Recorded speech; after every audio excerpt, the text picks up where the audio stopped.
जैसे कई भक्त यहाँ इंटरव्यू में भी पूछते हैं कि भाई आप क्या अपने गुरुजी के को भगवान मानते हो?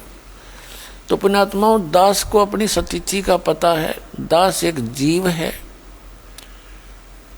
भगवान नहीं है। लेकिन ये दास उस परम पिता समर्थ का प्रतिनिधि है। तो आप जी ने तो इस दास को एज ए गुरु ट्रीट करना पड़ेगा, ना आपकी यह समस्या हल हो नहीं सकती।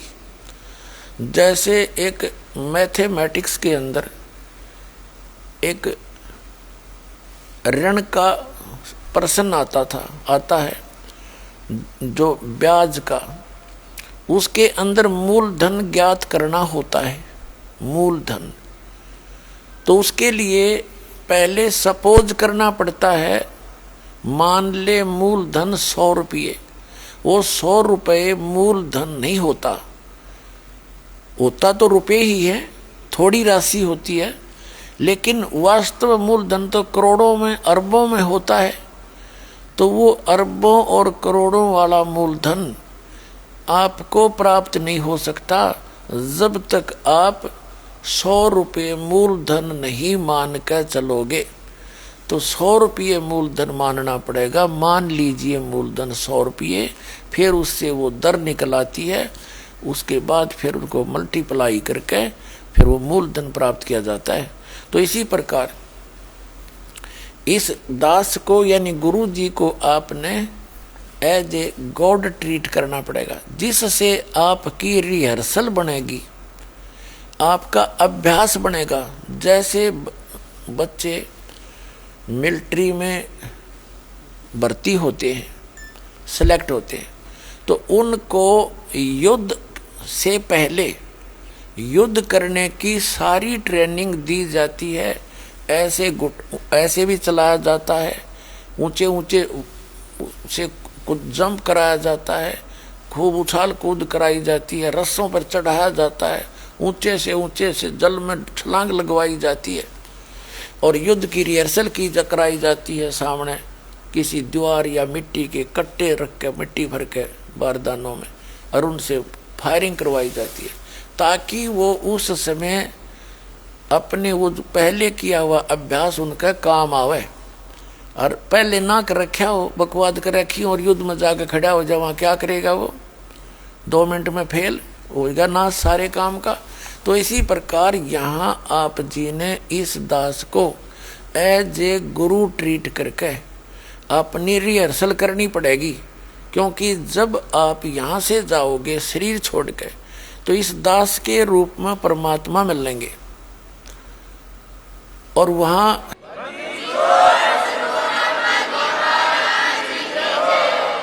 तो वहाँ जैसा आपका भाव यहाँ है वही वैसा ट्रीट वहाँ करोगे। मन में दोष रखोगे, किसी प्रकार का अटपट सोचोगे, क्योंकि गुरु जी के अंदर दोष देखना, तो आप भगवान में दोष देखते हो, तो वो दोष फिर आप वहाँ भी देखोगे, और वहाँ दोष आपके अंदर नहीं आपके बाहर दिखाई देंगे। वहाँ बताने की जरूरत ना पड़े, आपने इतना शर्मिंदा होना पड़ेगा और आपको वहाँ से रिजेक्ट कर दिया जाएगा, भाग यहाँ से। तो यहाँ परमात्मा कहते हैं गुरु मानुष कर जानते ते नर कहिए अंध, और फिर वो दुखी संसार में आज्ञा काल के फंद। इसलिए गुरुजी के प्रति आपका कैसा स्वभाव भाव बनना चाहिए। और गुरुजी की महिमा भी बताई है कि गुरु कितना काम आते हैं। जैसे कबीर हरि जय रूठ जा, गुरु की शरण में जावे, कहे कबीर गुरु रूठ गए तो हर ना करे सहाय। कबीर हरि जय रूठ जा, गुरु की शरण में जाए, और कहे कबीर गुरु रूठ गए तो हर ना करे सहाय। अब जैसे आप देखते हो किसी व्यक्ति के ऊपर आपदाओं पर आपदा आ रही है, दुखों पर दुख आ रहे हैं, तो वो अपने आप कहता है कि भाई मेरा राम रूठ गया, मेरा भगवान रुष्ट हो गया। और दूसरे को देखते हैं जिसकी अच्छी संतान भी ठीक है, उनकी सारी व्यवस्था ठीक है, उनके बच्चे भी अच्छी पोस्ट या कोई धन व्यवसाय ठीक कर रहे हैं, तो आम आदमी का आकर भाई इन पर राम राज्य है। तो पुण्यात्माओं, जब तक हम भक्ति नहीं करते तो हमारा पूर्व जन्म का भक्ति, धन और पुण्य हमारे साथ होते हैं। वो बैटरी पहले की चार्ज होती है। तो जिनके पुण्य अभी चल रहे हैं तो उनका राम राज्य है, और जब तक जिन पर आपदा नहीं आई थी तब तक उनका भी राम राज्य था, प्रसन्न था भगवान। और फिर हरि रूठ गया, दुख पर दुख आने लग गए।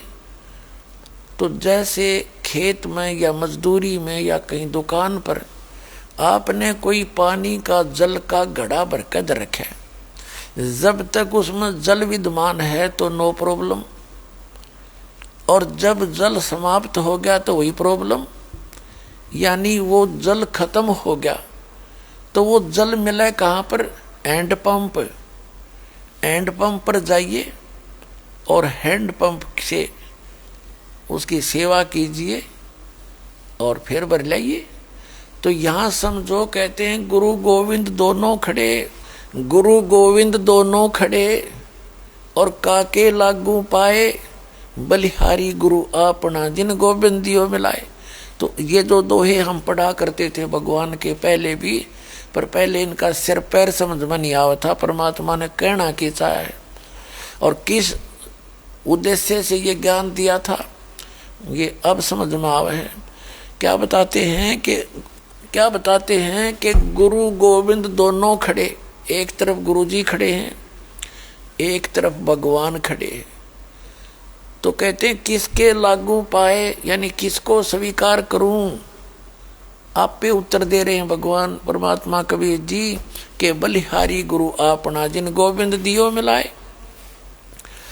अब जैसे अब एक मटके में जल भरा हो और एक तरफ हैंड पंप खड़ा हो, कंप्लीट इन ऑल रिस्पेक्ट, और आपसे कोई कहे इन दोनों में से, इस घड़े में से और नलके में से कौन से को स्वीकार करोगे, कौन सा चाहिए आपको? तो बुद्धिमान तो होगा वो नो कहेगा मैं तो हैंड पंप लूंगा भाई, और मूर्ख होगा नो कहेगा मैंने घड़ा दे दे, क्योंकि उस हैंड पंप में तक इतना घड़े पानी के भर लियो। तो यहाँ परमात्मा कहते हैं जब आपका राम रूस गया तो आपके पुण्य समाप्त हो गए,